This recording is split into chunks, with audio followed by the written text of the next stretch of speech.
graças à afición. Isto é para vosotros. Halo Sobat Pariwisata. Halo Sobat Pariwisata. Hari ini kita ada di Museum Benteng Fredebok. Kira-kira ada yang tahu nggak kita mau ngapain hari ini? Ikuti keseruan kami. Oke, halo Sobat Pariwisata. Kali ini kami sedang berada di Museum Benteng Fredebok. Nah, sekarang kami telah bersama dengan perwakilan dari Museum Benteng Fredebok. Mungkin bisa perkenalan dulu, Pak. Baik, perkenalkan nama saya Dio Pratama HP, kalau disingkat Dio PHP gitu. Ya, tapi nggak suka PHP kata namanya. Di sini saya sebagai edukator dari Museum Benteng Fredebok Yogyakarta. Oke, selanjutnya mungkin tujuan kami untuk berkunjung ke Museum Benteng Fredebok sebagai pemenuhan tugas ujian akhir semester mata kuliah Kebudayaan Indonesia, Pak. Jadi kami mungkin akan sedikit ngobrol-ngobrol nih, Pak, terkait fasilitas serta atraksi yang ditawarkan sama oleh Museum Benteng Fredebok. Karena ketika kami masuk tadi ya, kebetulan saya itu dulu SD pernah kesini. SD. Iya, jadi udah kayak lihat banyak perubahan di sini, Pak. Jadi mungkin nanti bisa jadi pembahasan yang menarik mungkin, Pak. Oke, selanjutnya sebelum kita berlanjut ke pembahasan, mungkin bisa dijelaskan dulu terkait profil dari Museum Benteng Fredebok sendiri, Pak. Profil dari museum Ya. dan sejarahnya ya. Iya, sih. Jadi kalau Museum Benteng Fredebok ini dulu bentengnya itu dibangun di tahun 1760. Itu tepat 5 tahun setelah pembangunan Keraton Yogyakarta. Jadi 1755 Keraton Jogja dibangun, 1760 Benteng Fredebok mulai dibangun. Nah, Benteng Fredebok ini dulu awal ketika dibangun itu kan atas permintaan Belanda. Belanda itu melihat potensi dari Keraton Jogja waktu itu kok kayak sepertinya bisa membahayakan posisi Belanda. Dan akhirnya dibuatlah Benteng Fredebok ini. Dulu tuh sebenarnya dari rakyat Jogja dan Sultan membuat benteng itu cuma sangat sederhana. Jadi dari kayu-kayu yang ditumpuk-tumpuk berbentuk segi 4, udah gitu aja. Sampai akhirnya di tahun 1765 dan 1767 itu Gubernur Jenderal Belanda waktu itu datang ke sini, Nicholas Harting namanya, melihat ternyata bentuk benteng kok nggak kayak benteng, masa cuma kayak gini aja. Akhirnya beliau minta dibuat benteng yang lebih kokoh dan lebih permanen bangunannya, jadi dibuat dari beton. Dan itu akhirnya baru selesai di tahun 1787. Jadi hampir 20 tahun memang membangunnya. Lama banget, kenapa ya? Karena memang ada kemungkinan sengaja dibuat lama oleh pihak keraton ya, biar nggak cepet-cepet jadi lah ya. Seperti itu. Nah, dulu ketika awal berdiri, benteng ini namanya adalah Benteng Rustenburg, yang berarti benteng peristirahatan. Jadi digunakan memang untuk istirahat bagi para pasukan dan tentara Belanda. Sampai akhirnya nanti di tahun 1808 ketika Daendels, Belanda dikuasai sama Prancis, kemudian di sini Gubernur Jenderalnya Daendels yang terkenal apa itu pembangunan Anyar Manarika, benteng ini mulai berubah namanya menjadi Benteng Fredebok. Dan benteng ini dulu juga nggak cuma dikuasai sama Belanda, sama kayak sama seperti nasib Indonesia. Jadi Indonesia pernah dijajah sama mulai dulu Portugis, Spanyol, Belanda, Inggris, Jepang. Nah, kalau benteng ini pernah digunakan sama Belanda, Inggris, dan Jepang. Jadi ketika Thomas Stamford Raffles 1811 ke sini, 1811 ke sini ke Indonesia juga benteng ini dikuasain sama Inggris selama 5 tahun. Begitu juga ketika Jepang tahun 1942, benteng itu juga dikuasain sama Jepang. Baru setelah merdeka benteng benar-benar dikuasain sama rakyat Indonesia. Dan itu pun juga masih tetap terjadi perebutan. Kalau teman-teman lihat di depan ada monumen serangan umum 1 Maret, itu kan juga salah satu prosesnya terjadi di sini peristiwanya. Ketika Indonesia udah merdeka tapi Belanda datang lagi, kemudian mau menguasai Indonesia lagi, benteng direbut, kemudian direbut lagi, seperti itu. Akhirnya 1 Maret dilakukan serangan. Ya, begitulah sejarahnya sampai nanti di tahun 1992 Benteng Fredebok resmi menjadi museum sampai saat ini. Berarti berdirinya dari Benteng Fredebok ini memang sekaligus menjadi saksi sejarah ya, Pak. Benar. Berbagai peralihan penjajahan mulai dari Belanda, Jepang, Inggris seperti yang Bapak jelaskan tadi. Dari itu. Bahkan perang Diponegoro tahun 1825 sampai 30 Ini benteng juga jadi saksinya. Kan perang Jawa kan 1825. Benteng ini sudah ada. Iya Pak, kan tadi kan ini ya, Museum Benteng Fredeburg ini kan tadi itu punya benteng pertahanan gitu ya Pak. Pasukan Belanda kayak merhatiin kegiatan-kegiatan Benar. Nah, sekarang ini kan jadi museum ya Pak ya, buat dijadiin sarana edukasi. Kira-kira nih di Museum Benteng Fredeburg ini tuh atraksi yang ditampilkan ada apa aja sih Pak? Oke. Ini kebetulan banget kita kan baru reopening ya. Setelah kemarin tuh kita tutup selama 3 bulan, mulai dari bulan Maret sampai Mei. Baru buka per 8 Juni kemarin, kita memang berusaha memunculkan wajah baru. Kalau kita sebutnya reimajinasi. Jadi imajinasi orang-orang ketika melihat museum itu kan kadang kayak museum itu kuno, udah ketinggalan isinya barang-barang lama. Tapi saat ini kita berusaha merubah itu semua. Museum itu udah nggak seperti imajinasi orang yang biasanya. Kita itu udah berubah dan lebih baru, bahkan bisa diterima oleh masyarakat saat ini, khususnya oleh generasi muda. Kalau untuk atraksinya tadi ya, atraksinya yang pasti kita itu di sini ada kayak ruang pameran tetap itu kita sebutnya ruang diorama. Ruang diorama 1, 2, 3, 4 itu dari tahun 1992 pun sudah ada, cuma saat ini kita kemas dengan tampilan yang lebih eye-catching, yang lebih menarik. Jadi kalau teman-teman masuk itu dari flooringnya, dari ya tata pamernya itu udah mulai berubah. Itu selain ada ruang pameran tetap, kita kegiatan lain tuh di setiap weekend itu kita nanti di jam 6:30 sama jam 8 malam itu ada pertunjukan video mapping. Video mapping itu diputar setiap weekend selama 2 kali itu tadi, di hari Jumat, Sabtu, Minggu. Nanti menyorot atau tampilan sajiannya itu di benteng di depan, tembok benteng sebelah barat. Mulai dari sisi utara sampai sisi selatan. Belum nonton ya? Sempat FYP gitu. Oh iya, kita kan viral terus. Jadi sukses. Iya, berarti alhamdulillah berarti kita bisa diterima di masyarakat. Jadi apa yang kita usahakan itu menarik, itu kan kita juga ikut seneng. Dan semoga masyarakat nggak cuma tertarik karena itu aja, tapi mau masuk ke dalam, mau mempelajari nilai sejarah yang kita tampilkan di sini. Seenggaknya sudah ada kayak sesuatu yang membuat penasaran. Memancing. Iya, memantik minat mungkin ya. Memantik. Dan selain itu tadi juga untuk pertunjukan yang tadi kita ada, ini baru juga namanya musikologi. Musik biasanya kan musikologi ya, ilmu tentang musik. Kalau ini musikologi itu singkatan sebenarnya. Musikologi itu musik sekologi. Artinya kalau bahasa Indonesia musik dari logi. Logi itu bahasa Belanda artinya bangunan atau rumah. Karena benteng ini dulu namanya ada logi gede sebutannya. Kalau logi cilik itu tempat-tempat tinggal orang Belanda yang kecil-kecil itu dulu di daerah sekitar Progo gitu. Itu logi cilik, ini logi gedenya. Jadi ya anggap aja musik dari benteng. Itu performnya live music. Nanti di setiap Jumat, Sabtu, Minggu juga yang bisa ya kita bisa senang-senang bareng menghibur para pengunjung yang ada di sini. Itu lokasinya di mana ya Pak kalau bukan musikologi? Kalau musikologi masuk nanti akan lihat di pojok belakang itu di tengah-tengah ada tulisan panggung musikologi di sini. Cuma memang untuk di weekdays ini panggungnya kita sederhanakan biar tidak mengganggu. Jadi atraksi yang ada di museum itu ini ya Pak, kan mengidentifikasi tentang sejarah Bener. yang ada di Yogyakarta, atau mungkin ada sejarah dari luar kota juga Pak. Kalau untuk koleksi yang ada di sini khususnya tentang sejarah yang terjadi di Yogyakarta.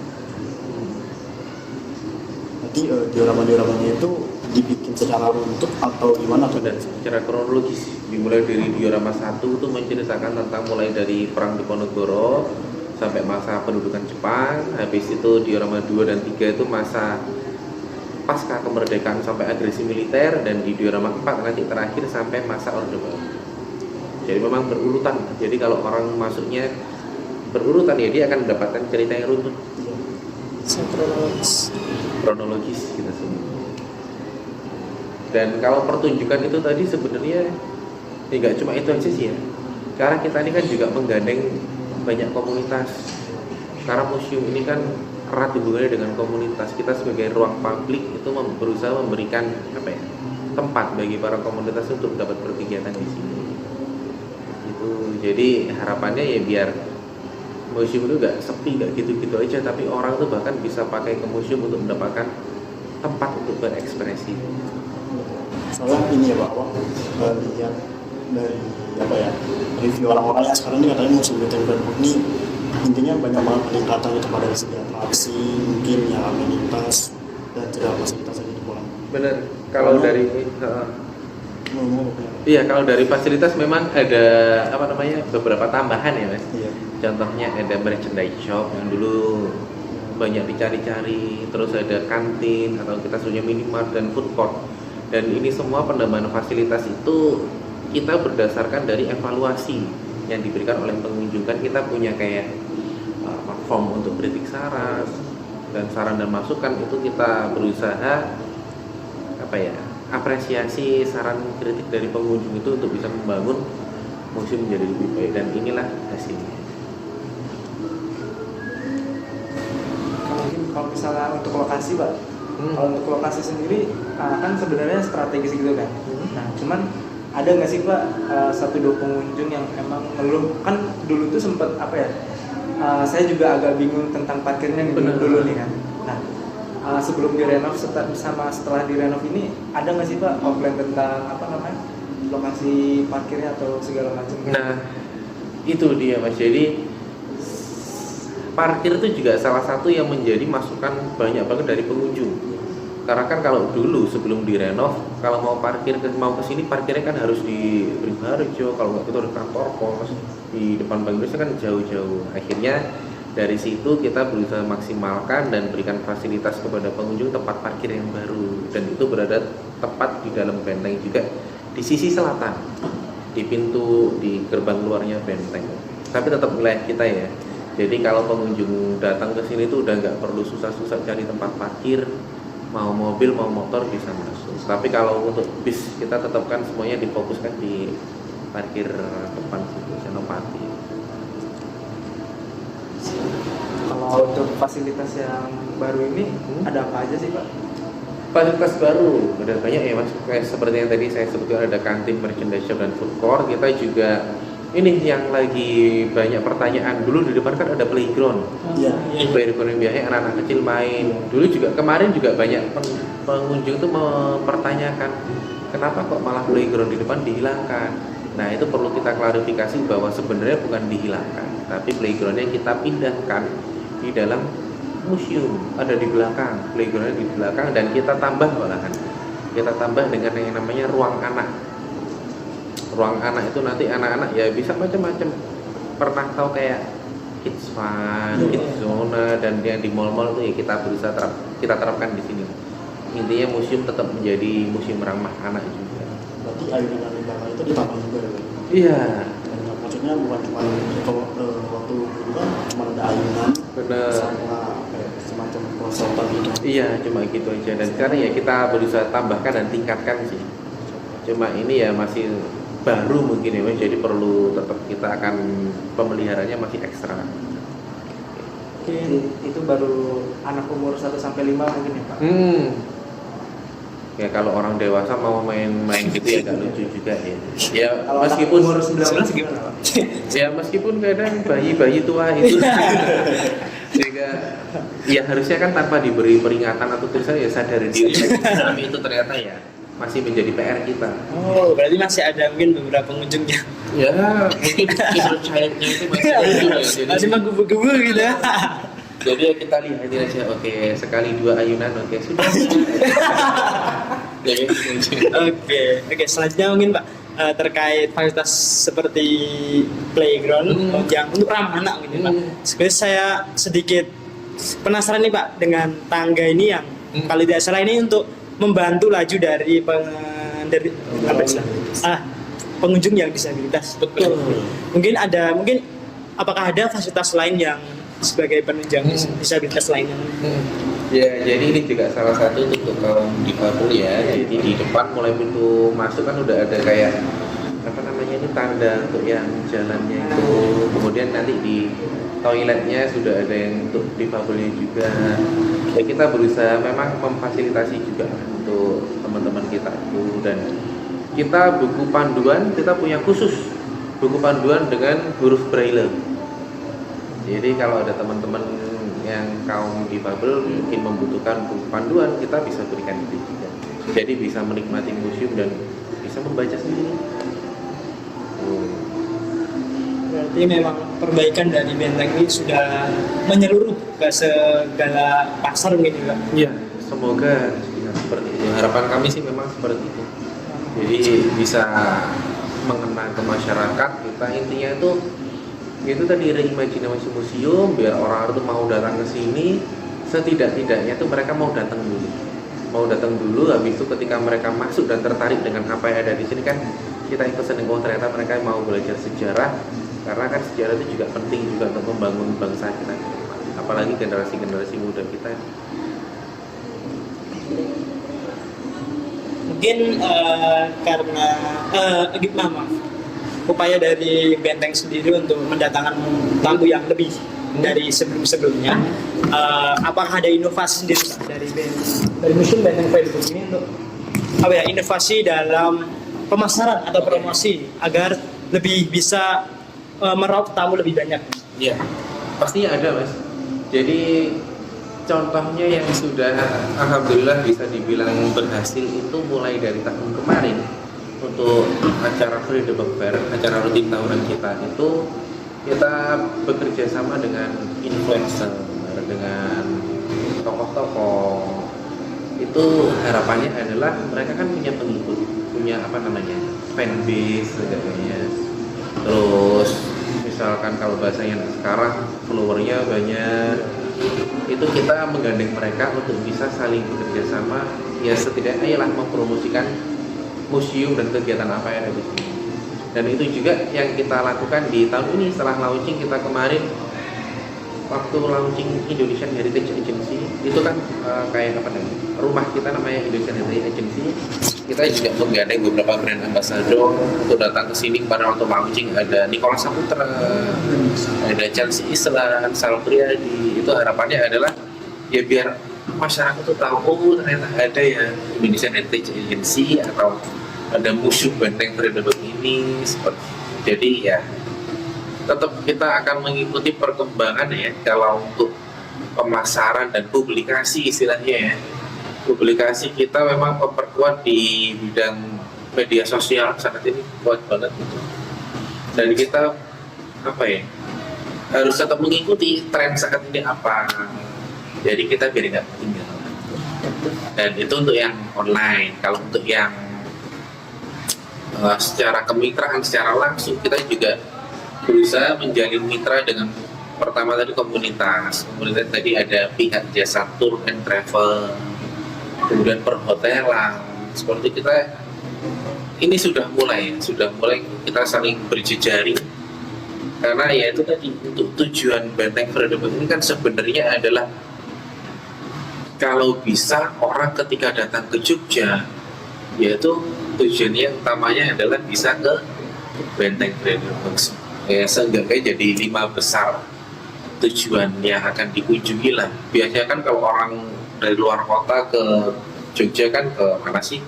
Ke Keraton, ke Malioboro pasti, ke pantai atau ke Merapi. Nah, harapan kita seenggaknya di 5 besar itu adalah orang ke Jogja tujuan ada Museum Benteng. Kayak ini ya Pak, wisatawan tuh datang ke Jogja bukan cuma jalan-jalan, tapi bisa tahu juga terkait sejarah-sejarah yang ada di Edukasi. Jadi kalau kita sebutnya itu namanya edutainment, edukasi dan entertainment. Untuk harga setelah direnovasi sendiri ini mencakup berapa ya Pak harganya? Oke, kalau mulai dari tanggal 8 sampai tanggal 14 besok itu kita masih gratiskan. Itu sebagai kayak ucapan selamat datang dan permohonan maaf, kita udah tutup selama 3 bulan kemarin, dan kita juga ingin lebih memperluas dulu, memperkenalkan ini loh wajah baru museum, itu masih gratis. Tapi untuk setelahnya kita kemungkinan akan ada perubahan harga, dan itu menyesuaikan tarif yang diusulkan oleh pimpinan. Tapi untuk saat ini kita masih belum bisa menyebutkan harganya berapa, karena dari putusan Menteri Keuangannya juga masih belum turun. Ya semoga yang pasti harganya juga pasti tetap terjangkau. Karena kalau terlalu melambung tinggi ya nggak mungkin juga. Nanti kan jadi animo pengunjungnya turun kan sayang. Selanjutnya mungkin terkait fasilitas lagi ya Pak. Ketika Fredebook ini kan menargetkan pastinya kunjungan yang lebih banyak. Apabila sudah telah mencapai ya sebelum mencapai itu pastinya sebuah destinasi mempersiapkan hal-hal yang mungkin bisa terjadi untuk mengantisipasi hal-hal yang tidak diinginkan yang terjadi oleh wisatawan. Mungkin seperti menyiapkan ruang P3K atau ruang sebagainya yang mungkin bisa menunjang fasilitas wisatawan ketika terjadi hal yang tidak diinginkan. Iya benar. Apakah benteng Museum Fredebook ini sudah menyiapkannya atau? Iya. Jadi tentu saja ada Mas. Jadi kita tuh ada kerangka acuan kerjanya sebelum kita membuka dan beroperasi, dan juga ada SOP. Selain itu, kalau udah ada SOP berarti apa saja yang dibutuhkan sih untuk menanggulangi ini semua. Contohnya kayak ruang P3K ya pasti kita sediakan. Ada itu di depan kita. Ruang P3K, ada ruang laktasi yaitu ibu menyusui juga ada di belakang. Ya seperti itulah Mas. Jadi dan untuk keamanan pun juga kita perhatikan kayak pemasangan CCTV. Itu kan juga salah satu yang harus kita perhatikan juga.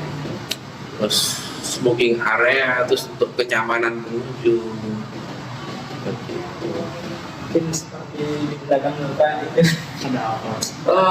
Ini juga tentu saja kalau ini apar, kemudian untuk alat-alat seperti ini kan ya bencana yang kadang kita nggak tahu. Ya harapannya jangan sampai. Ya semoga nggak pakai ini ya. Ya, yang penting ada antisipasi. Benar, antisipasi.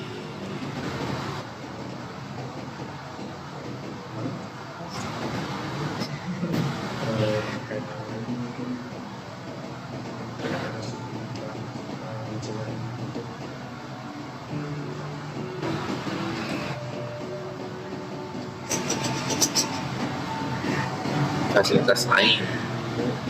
Apa ya Pak? Mungkin ancillary sih Pak. Maksudnya ancillary saya di sini kan fasilitas penunjang. Menurut Bapak sendiri itu kalau di Museum Benteng Fredebook ini ada ancillary-nya tuh udah cocok Pak. Mungkin kayak misal lokasinya dikelilingi sama money changer kah, atau mungkin dekat sama rumah sakit gitu. Jadi kalau misalkan wisatawan kan berkunjung karena mungkin butuh banyak fasilitas penunjang. Menurut Bapak itu gimana? Benar banget. Ya bisa dibilang salah satu keberuntungan kita itu berada di titik nol. Di sekitarnya mau cari apapun ada. Nah jadi ya itu salah satu aspek penunjang utama. Jadi makanya saya bilang tadi, ketika orang berkunjung ke Jogja ke titik nol ke Malioboro, kemudian lewat Benteng Fredebook itu gak cuma lewat aja tapi bisa masuk. Dan itu kan salah satu penunjang lokasi yang strategis. Kalau untuk keberadaan apa namanya seperti fasilitas lain di luar benteng kayak rumah sakit, klinik, itu juga tentu saja di sini juga lebih apa ya bisa dibilang terjangkau ya, strategis banget. Karena contoh gampangnya kita juga kan beberapa waktu yang lalu sebelum kita tutup ada pengunjung yang terjatuh misalkan nih. Ya memang ada sih jatuh, bukan misalkan ada yang terjatuh. Kemudian butuh perawatan medis, kita ruang P3K ada tapi ternyata obatnya kan nggak mencukupi dan tenaga medisnya nggak ada. Akhirnya kita bawa, kita rujuk ke puskesmas ya, rumah sakit PKU, rumahnya kan nggak jauh banget, tinggal terus. Kalau misal untuk ini Pak, apa barang-barang kan di dalam ini kan terdapat barang-barang yang mungkin berharga ya. Benar. Emang berharga ya Pak? Ya iya benar. Malah harganya itu tak ternilai, saking tinggi. Nah itu pernah ada kejadian gitu nggak Pak? Maksudnya mungkin wisatawan nyenggol terus jatuh barangnya gitu. Oke, Nah, kalau ada itu hukumannya tuh apa konsekuensinya?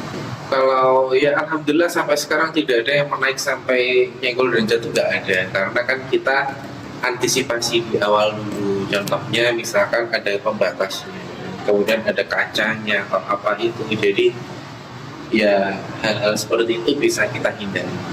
Dan kalau untuk apa namanya, pasti akan ada aturan yang kita tampilkan juga untuk diketahui agar tidak sampai ada itu terjadi.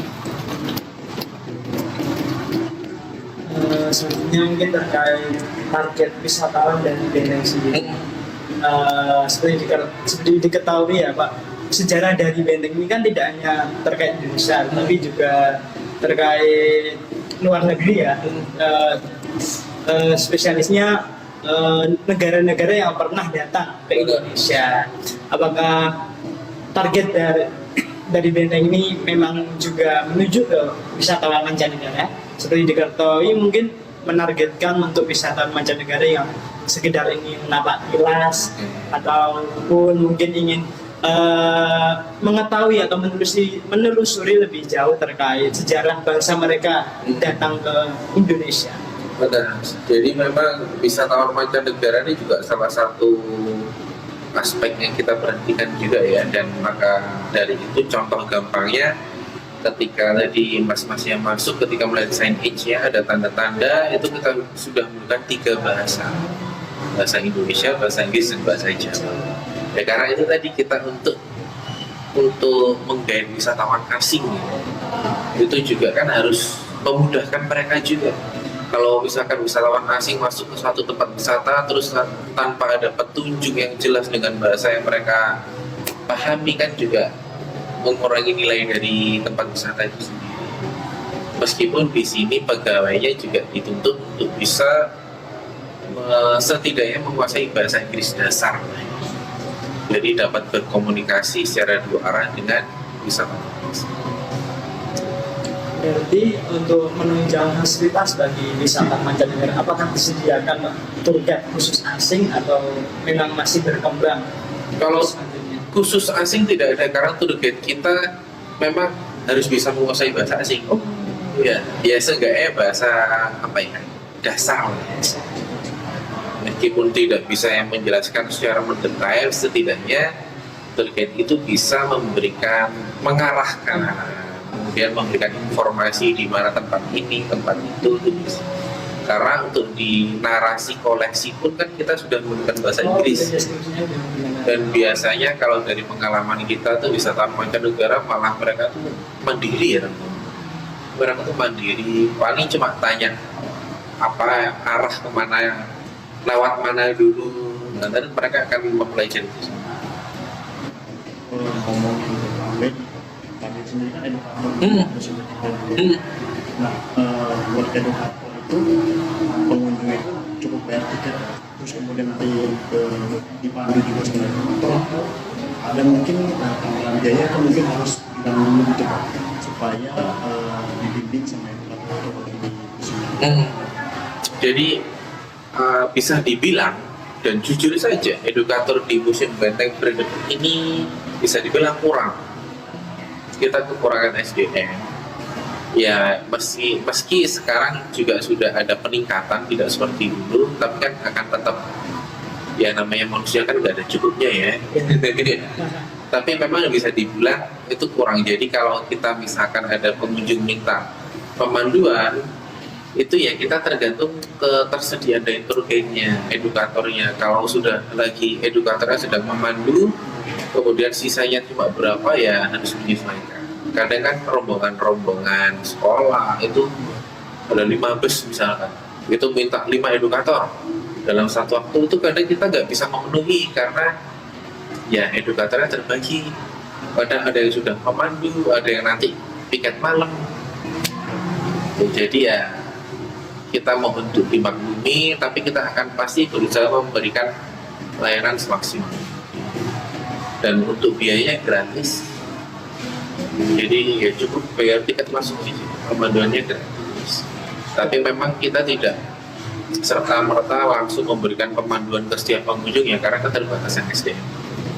Meskipun sebenarnya bagus ya, harapan kita sebenarnya di setiap ruang diorama itu ada pemandunya. Itu udah target kita, tapi kita masih bertahap ini, pelan-pelan. Masih pelan-pelan kita akan terapkan seperti itu, dan penambahan SDM-nya kan kita terus.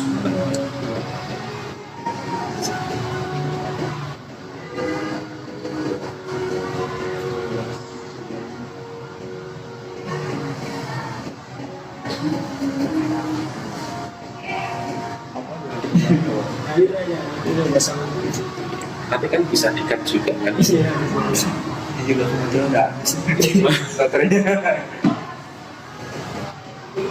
Lanjutin lagi itu.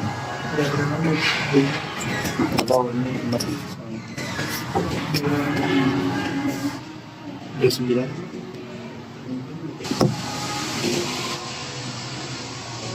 Mungkin itu Pak cara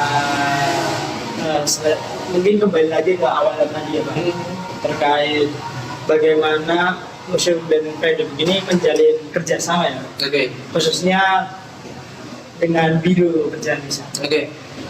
Bagaimana sih Pak langkah dari Benteng ini sendiri untuk menjalin, mungkin seperti bagaimana cara menghubunginya atau bagaimana prosedur cara kerjasamanya ini kontrak atau kontrak kerjasama. Oke. Jadi ini sebenarnya masih sifatnya sederhana ya, belum sampai kontrak kerjasama masih belum ada. Tapi kita tuh hal sederhana yang kita lakukan adalah mendata tour and travel yang membawa pengunjung di sini. Jadi setidak-tidaknya ketika ada informasi update, kita tuh langsung bisa memberikan informasi ke mereka. Jadi apapun hal yang terbaru, kita pasti akan infokan ke mereka dulu ke tour and travel seperti itu. Jadi apa ya, sudah terjalin kedekatan dulu lah yang penting. Itu karena kan kita juga nggak apa ya, tetap memperhatikan mereka sebagai mitra kita juga. Dan kita juga besok tuh ada beberapa program yang memang akan harapannya bisa merangkul mereka semua. Itu program tapi masih kita ajukan. Jadi masih belum bisa saya sebutkan di sini. Belum bisa diinspirasi belum. Jadi mungkin bisa ketika nanti kami upload videonya bisa menjadi apa ya, sesuatu yang membuat wisatawan yang calon wisatawan bisa lebih penasaran untuk berkunjung ke Benar. Benteng. Harapannya semoga penasaran dan datang ke sini juga. Iya, nggak cuma sampai penasaran juga. Tapi datang ke sini. Karena kan apa yang baru nih sekarang dari musim Benar. Yang baru ini kan harapan kita juga jadi apa ya, fasilitas penunjang sebenarnya. Kita menunjang kekuatan kita itu kan sebenarnya dari bangunan dan koleksinya. Nah, untuk menunjang itu semua kita harus ada sesuatu yang membaharui apa ya, terbaru. Jadi hal-hal baru yang mungkin orang itu masih mau gitu, jadi menarik mereka untuk datang ke sini. Apalagi generasi muda zaman sekarang. Bener banget. Contoh gampangnya ketika Frederick Fair tahun kemarin, itu konsep pameran temporer kita itu Gen Z banget lah ya, dengan warna-warni, kemudian cahaya-cahaya yang ya, kalau bisa dibilang apa, kalau dulu kan Instagramable, sekarang apa namanya? TikTok ya. Karena kita FYP terus. Sombong banget. Tapi bener Pak, sekarang apa banyak tuh selebgram di platform musim Bener. Ya memang itu salah satu harapan kita juga sih. Contoh mudahnya pun juga kita mulai terbuka kayak konser musik. Nah, konser musik ini salah satu hal baru yang baru dilakukan waktu Frederick Fair tahun kemarin 2023. Kita mengundangnya Sugi Borneo. Target kita tuh padahal cuma 1.000 pengunjung di konser itu, ternyata sampai 2.500. Dan ketika melihat kapasitas museum di dalam sana ternyata 4.000 pengunjung kita masih sanggup sebenarnya. Jadi semoga tahun ini konsernya bisa lebih keren lagi. Harapannya itu tadi, kita merangkul anak-anak muda. Jadi tim media dari Benteng Frederick ini memang digenjot dan bekerja lebih keras nih Pak, atau inovasi-inovasinya lebih untuk ditonjolkan lagi. Benar. Tapi apakah memang ada tim medianya sendiri Pak? Ada, bahkan nggak cuma tim media yang digenjot ya, semuanya digenjot. Edukator pun digenjot juga. Oh iya, itu maksudnya. Nggak, Sekitaran jadi- konten gitu. Edukator pun juga bertanggung jawab untuk melakukan publikasi, komunikasi juga sama saja, dan memang yang kita tekankan adalah kemitraan dan kerjasama. publikasi itu penting banget. Kita ada tim sendiri, tim publikasi ada, tim kehumasan ada, tim kemitraan ada. Itu ada. Dan memang ya kalau berhubungan dengan organisasi, kalau ingin maju kan memang harus dipenuhi organisasi apa yang dibutuhkan, kemudian bisa menjalin relasi dengan pihak. Ini Pak, kalau terkait amenitas sama atraksi ini dengan katanya musim Bandeng ini ada spot baru. Jadi kalau kata apa ya, mungkin anak-anak zaman sekarang itu, kata teman-teman zaman sekarang ya, anak-anak Gen Z itu bilang habis milik apabila sejarah-sejarah gitu bisa foto-foto sunset kan. Bisa, bener banget. Katanya ada apa spot apa ya, macam kafe gitu di lantai 2. Itu di Bastion ya sebenarnya. Kita itu dulu memikirkan Bastion itu pojok benteng di atas. Dulu itu tempat meletakkan meriam sebenarnya ya. Tempat untuk meletakkan meriam untuk mengawasi musuh itu dari Bastion itu namanya. Bastion itu sudut benteng bentuknya kayak gini. Kalian bisa membayangkan benteng kan kotak ya. Bastion pojok-pojok sini. Oh iya. Nah, salah satu pojok benteng di sebelah barat daya itu namanya Bastion Jaya Parakosaning. Perang itu kita sulap sedemikian rupa biar orang itu bisa terhibur juga lah ya. Ketika naik ke Bastion mereka dapat spot yang menarik karena kan letaknya itu strategis, langsung bisa melihat titik nol, bisa melihat bangunan-bangunan Inggris di luar sana. Bagus tuh di atas itu. Ya memang itu ya salah satu amenity tadi itu. Amenity atau sisi itu. Iya benar di situ. Dan kita juga itu bukan kafe sebenarnya, masih belum. Rencananya akan kita aktivasi ada kafe di situ, tapi saat ini masih belum. Jadi pengunjung kalau mau ke sana sambil bawa makanan, beli di minimarket misalkan, kalau di food court silahkan. Dan ini lupa saya di depan itu juga ada kafe Rustenburg. Kita sudah bermitra dan kerjasama sama Coklat Monggo.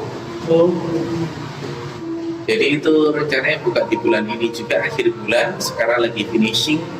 Jadi itu juga salah satu fasilitas penunjang, bisa ngafe-ngafe, bisa nongkrong juga santai di sini, nyanset di atas bisa. Besok nanti malamnya nonton video mapping sama water fountain saya lupa sebutnya. Water fountain itu air mancurnya yang menari dengan cahaya-cahaya. Water fountain dan video mapping ya besok udah malamnya kalau udah nonton situ masuk ke dalam, duduk-duduk ke taman sambil bernyanyi bersama di musikologi. Jadi kita ingin membuat suasananya hidup lah di dalam museum. Kalau dulu kan masuk malam ke museum itu kira kan serem gitu. Ternyata setelah masuk wow, udah gak tapi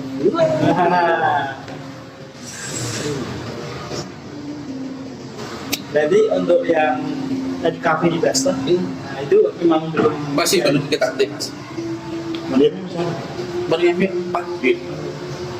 Itu 3 asli dari sini, yang 1 dari Solo. Itu asli, mau coba nembak nggak? boleh. Nembak dia. Iya, kok gitu. Menembak enggak.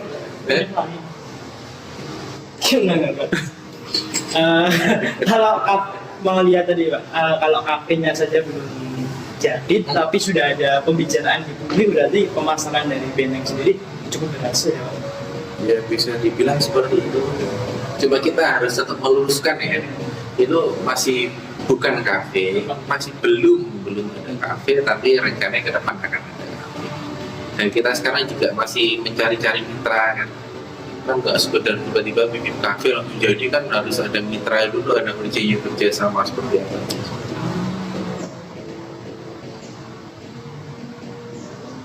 Mungkin ada yang ditanya yang lagi.